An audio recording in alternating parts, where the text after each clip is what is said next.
जब फ्यूल मिलना बंद हो जाता है तब दोनों इंजन काम करना बंद हो जाते हैं और फिर ये जिस प्रकार की घटना हुई वो पॉसिबल। तो अगर मैं थ्रॉटल क्वाड्रेंट की बात करूं तो यहाँ पर फ्यूल कट ऑफ स्विच है। अब उसमें ऐसा है कि fuel cut off switch lower position में यानी कट ऑफ पोजीशन में, और उसके बाद अभी जो क्रैश में जो मिला है वो रन पोजीशन में, ये नहीं ऊपर की तरफ है। यानी उसके बाद पायलट ने फिर से जो है वो इंजन स्टार्ट करने की कोशिश की, ऐसा लग रहा है।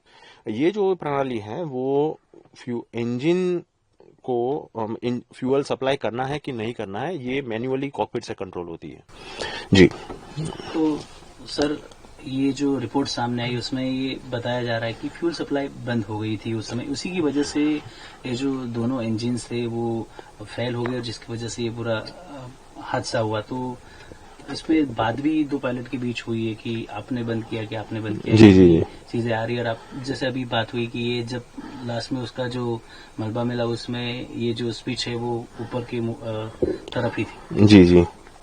ये पायलट के भी दो पायलटों के बीच में जो कम्युनिकेशन हुआ है, आई थिंक उसके ऊपर शायद और फर्दर इन्वेस्टिगेशन की जरूरत पड़ेगी, क्योंकि देखिए टेक ऑफ के बाद जनरली ये फ्यूल जो कट ऑफ स्विच है वो कट ऑफ नहीं की जाती है। कट ऑफ स्विच कब दो एक नॉर्मल प्रोसीजर में और एक इमरजेंसी प्रोसीजर में। नॉर्मल प्रोसीजर में जैसे कि आपका एयरक्राफ्ट लैंड कर गया है, आप अपने गंतव्य पर पहुंच गए हैं, आप टैक्सिंग कर रहे हैं, आप अपने एयरक्राफ्ट पार्क कर दिया, उसके बाद इंजन को बंद करने के लिए कट ऑफ स्विच का इस्तेमाल किया जाता है।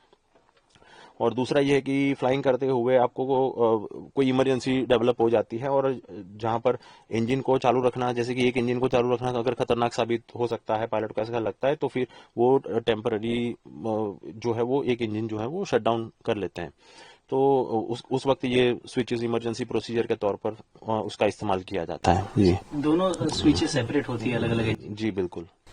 अच्छा, तो जिस तरीके से बताया कि ये पायलट्स के भी तो ये बात हुआ कि कट ऑफ किया था, फ्यूल सप्लाई बंद हुआ, उसके बाद ऊपर भी तुरंत कर दिया, तो सर कैसे फिर बाद में जो आपको लगता है एज ए एक्सपर्ट कि वो टाइम पूरा मिला नहीं, या फिर एक इंजन बता रहे कि वो थोड़ा बहुत रिस्पॉन्ड भी करने लगा, तो फिर से वो हाइट्स नहीं पकड़ पाया?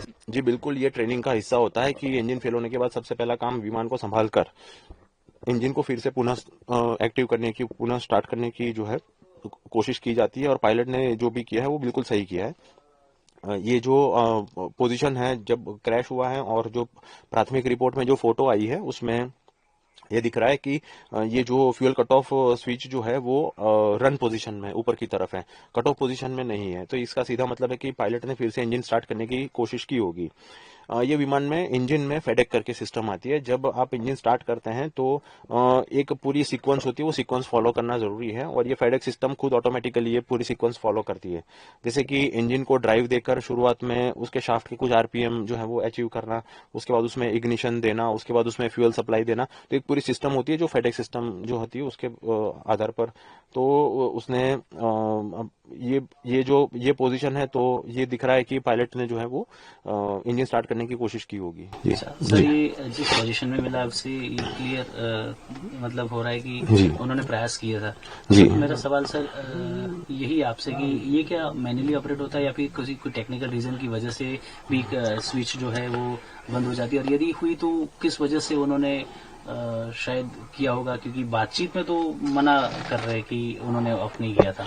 मैं इतना कह सकता हूं कि ये स्विच को ऑपरेट कैसे किया जाता है। ये जो स्विच होती है उसको, जैसे कि ये हम बोइंग 737-200 में बैठे हैं, इसको ऑपरेट करने के लिए सबसे पहले तो इसको बाहर की तरफ खींचा जाता है ताकि उसका जो लॉक होता है वो रिलीज हो जाता है। उसके बाद उसको नीचे की तरफ कट ऑफ करने के लिए नीचे की तरफ लगाया जाता है, और फिर यहाँ पे आके उसको रिलीज करने के लिए छोड़ दिया जाता है, तो फिर वो अंदर जाके वापस ये पोजिशन में फिक्स हो जाता है।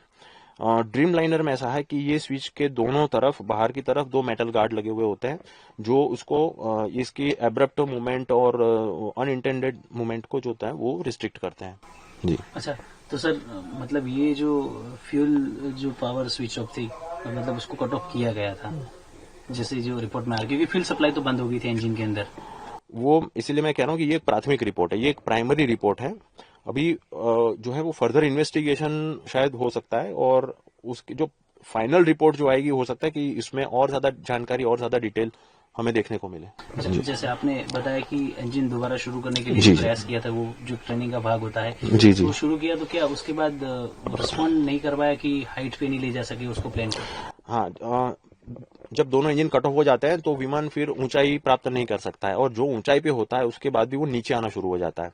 अब जैसे कि ये करीब 500 फीट के आसपास उसने जो नीचे आना शुरू किया, तो ये जो टाइम होता है जो इंजन स्टार्ट करके फिर उसको वापस फुल्ली ऑपरेशनल करना, क्योंकि दो इंजन है उसमें, तो पहले एक इंजन स्टार्ट करो उसको ऑपरेशनल करो, दूसरा इंजन स्टार्ट करो उसमें, तो इट टेक सम टाइम।